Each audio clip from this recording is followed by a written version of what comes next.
ನಿನ್ನೆ ರಾತ್ರಿ ನಮ್ಮ ಹುಬ್ಬಳ್ಳಿ ಧಾರವಾಡ ನಗರ ಕಮಿಷನರೇಟ್ ವ್ಯಾಪ್ತಿಯ ಧಾರವಾಡದಲ್ಲಿರುವಂತಹ ವಿದ್ಯಾಗಿರಿ ಪೊಲೀಸ್ ಠಾಣಾ ಸರಹದ್ನಲ್ಲಿ PTC ಅಂತಿದೆ ನಮ್ದೊಂದು ಪೊಲೀಸ್ ಟ್ರೈನಿಂಗ್ ಕಾಲೇಜ್.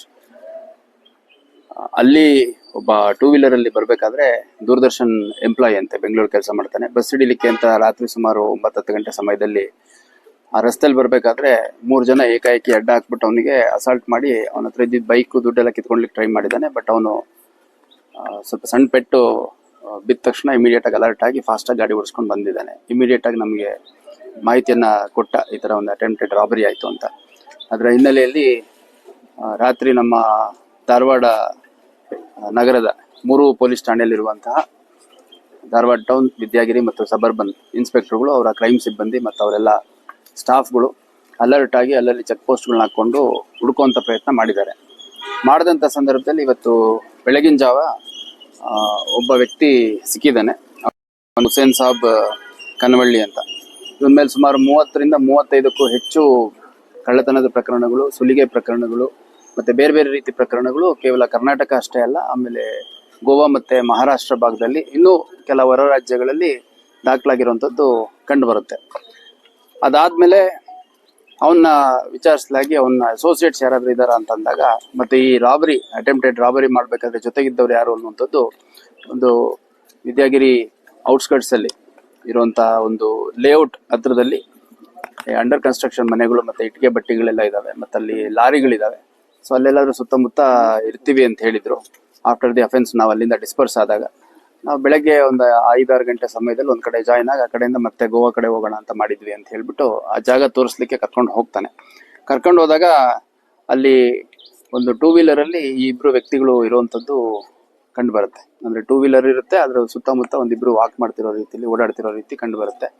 ನಮ್ಮ ಪೊಲೀಸರು ಅವ್ರನ್ನ ಹಿಡ್ಕೊಳ್ಲಿಕ್ಕೆ ಹೋದಂತ ಸಂದರ್ಭದಲ್ಲಿ ಇಲ್ಲಿ ನಮ್ಮ ಜೊತೆಲಿದ್ದಂತ ಹುಸೇನ್ ಸಾಬ್ ಕನವಳ್ಳಿ ಅವನು ನಮ್ಮ ಪೊಲೀಸರಿಗೆ ದಬ್ಬಿ ಓಡೋಗಿದ್ದಾನೆ.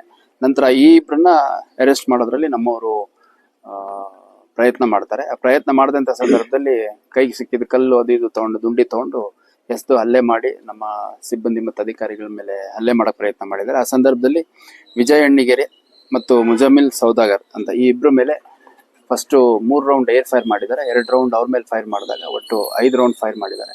ಅದ್ರಲ್ಲಿ 2 ರೌಂಡ್ ಅವರಿಗೆ ತಗಲಿ ಕಾಲಿಗೆ ಪೆಟ್ಟು ಬಿದ್ದು ಅಲ್ಲಿ ಅವರು ಫರ್ದರ್ ಓಡೋಗೋದು ನಿಂತಿದೆ. ಅವರಿಬ್ಬರನ್ನ ವಶಕ್ಕೆ ತಗೊಂಡು ಈಗಾಗಲೇ ನಾವು ಅಡ್ಮಿಟ್ ಮಾಡಿಸಿದೀವಿ, ಔಟ್ ಆಫ್ ಡೇಂಜರ್ ಅಂತ ಹೇಳಿದ್ದಾರೆ. ಈ ಪ್ರೋಸೆಸ್ ಅಲ್ಲಿ ನಮ್ಮಿಬ್ರು ಸಿಬ್ಬಂದಿಗಳು, ಮಲ್ಲಿಕಾರ್ಜುನ್ ಅಂತ PSI, ಆಮೇಲೆ ನದಾಫ್ ಅಂತ ಒಬ್ರು ಸ್ಟಾಫ್, ಇಬ್ರಿಗೂ ಕೂಡ ಪೆಟ್ಟುಗಳಾಗಿದೆ. ಮತ್ತೆ ಇನ್ನೊಬ್ಬ ಏನಿದ್ದಾನೆ ಹುಸೇನ್ ಸಾಬ್ ಕನವಳ್ಳಿ ಅವನ್ನ ಕೂಡ ಹುಡುಕುವಂತ ಪ್ರಯತ್ನ ಮಾಡ್ತಾ ಇದ್ದೀವಿ. ಒಟ್ಟಾರೆಯಾಗಿ ಇದರಲ್ಲಿ ವಿಜಯ್ ಅಣ್ಣಿಗೆರೆ ಏನಿದ್ದಾನೆ, ಇವನ ಮೇಲೆ ಸುಮಾರು 35ಕ್ಕೂ ಹೆಚ್ಚು ಪ್ರಕರಣಗಳು ದಾಖಲಾಗಿದೆ. ಧಾರವಾಡ ನಗರ, ಧಾರವಾಡ ಸಬರ್ಬನ್, ವಿದ್ಯಾಗಿರಿ ಮತ್ತೆ ಹುಬ್ಬಳ್ಳಿಯ ವಿವಿಧ ಪೊಲೀಸ್ ಠಾಣೆಗಳು, ಧಾರವಾಡ ಜಿಲ್ಲೆ, ಬೆಳಗಾಂ, ಬಿಜಾಪುರ್, ಗೋವಾ, ಮಹಾರಾಷ್ಟ್ರದ ಸಾಕಷ್ಟು ಜಿಲ್ಲೆಗಳಲ್ಲಿ ಇವ್ರ ಮೇಲೆ ದಾಖಲಿತ ಪ್ರಕರಣಗಳು ಇಷ್ಟಿದೆ. ಜನರಲಿ ಇಷ್ಟು ಪ್ರಕರಣಗಳು ಡಿಟೆಕ್ಟ್ ಆಗಿದೆ ಅಂತಂದ್ರೆ ಇನ್ನೂ ಡಿಟೆಕ್ಟ್ ಆಗದಿಲ್ದಿರುವಂತ ಇನ್ನೂ ಜಾಸ್ತಿ ಇದಾವೆ. ಮತ್ತೆ ಸುಮಾರು ವರ್ಷಗಳಿಂದ ಇವನು ನಮ್ಗೆ ಬೇಕಾಗಿತ್ತು. 2018-20 ನಂತರ ಇವ್ರನ್ನ ಇಲ್ಲಿ ಲೋಕಲಿ ಯಾವತ್ತೂ ಅರೆಸ್ಟ್ ಮಾಡಿಲ್ಲ. ಬೇರೆ ಬೇರೆ ಪ್ರಕರಣಗಳಲ್ಲಿ ನಮಗೂ ಕೂಡ ಇವ್ರುಗಳು ವಾಂಟೆಡ್ ಇದ್ರು, ಬಹಳಷ್ಟು ಹುಡುಕೋ ಪ್ರಯತ್ನ ಮಾಡಿದ್ರು. ಫೈನಲಿ ವಿಜಯ್ ಅಣ್ಣಿಗೆರಿ ಮತ್ತೆ ಮುಜಮಿಲ್ ಸೌದಾಗರ್ ಅವನ ಮೇಲೆ ಕೂಡ ಸುಮಾರು 15ಕ್ಕೂ ಹೆಚ್ಚು ಪ್ರಕರಣಗಳಿದ್ದಾವೆ. ಈ ಮುಜಮಿಲ್ ಸೌದಾಗರ್ ಸುಮಾರು 7-8 ವರ್ಷದಿಂದ ಆಕ್ಟಿವ್ ಇದ್ದಾನೆ. ಮತ್ತೆ ಈ ವಿಜಯ್ ಅಣ್ಣಿಗೆರಿ ಸುಮಾರು 22 ವರ್ಷದಿಂದ ಆಕ್ಟಿವ್ ಇದ್ದಾನೆ. ಒಟ್ಟಾರೆ ನಮ್ಮ 2 ಸಿಬ್ಬಂದಿಗಳಿಗೆ ಸಣ್ಣ ಪೆಟ್ಟು ಬಿದ್ದಿರೋರು ಏನಿದ್ದಾರೆ, ಒಬ್ಬ ಅಧಿಕಾರಿ ಮತ್ತೆ ಒಬ್ಬ ಸಿಬ್ಬಂದಿ, ಅವ್ರನ್ನು ಕೂಡ ಇಲ್ಲೇ ಧಾರವಾಡ ಸಿವಿಲ್ ಹಾಸ್ಪಿಟಲ್ಗೆ ಶಿಫ್ಟ್ ಮಾಡಿದೀವಿ. ಅವರು ಕೂಡ ಔಟ್ ಆಫ್ ಡೇಂಜರ್ ಇದ್ದಾರೆ. ಇನ್ನ ಓಡೋಗಿರುವಂತ ಇನ್ನೊಬ್ಬ ಆರೋಪಿ ಏನಿದ್ದಾನೆ ಅವನು ಕೂಡ ಆದಷ್ಟು ಬೇಗ ಬಂಧನ ಮಾಡಲಾಗುತ್ತೆ.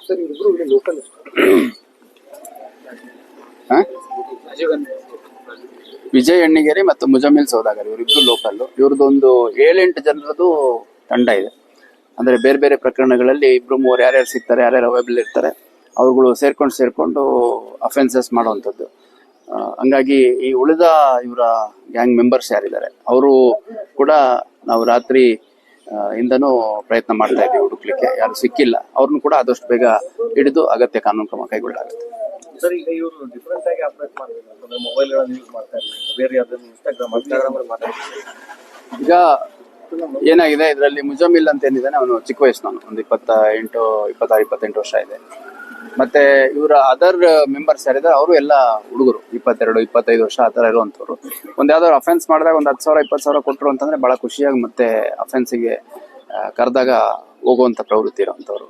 ಸೊ ಇತ್ತೀಚಿನ ದಿನಗಳಲ್ಲಿ ಮೊಬೈಲ್ ಯೂಸ್ ಮಾಡಿದ್ರೆ ಟವರ್ ಲೊಕೇಶನ್ ಮತ್ತೆ ಬೇರೆ ಬೇರೆ ರೀತಿ ಇನ್ಫಾರ್ಮೇಶನ್ ಇಂದ ಪೊಲೀಸರು ಫಾಲೋ ಮಾಡ್ಲಿಕ್ಕೆ, ಚೇಸ್ ಮಾಡ್ಲಿಕ್ಕೆ, ನಮ್ಮನ್ನು ಹಿಡಿಲಿಕ್ಕೆ ಈಸಿ ಆಗುತ್ತೆ ಅಂತಂದು ಬೇರೆ ಬೇರೆ ಆ್ಯಪ್ಗಳು, ಇನ್ಸ್ಟಾಗ್ರಾಮು ಮತ್ತೆ ಇಂಟರ್ನೆಟ್ ಕಾಲ್ಸ್ ಇದೆಲ್ಲ ಮಾಡ್ತಿರೋಂಥದ್ದು ನಮ್ಮ ಗಮನಕ್ಕೆ ಬಂದಿದೆ.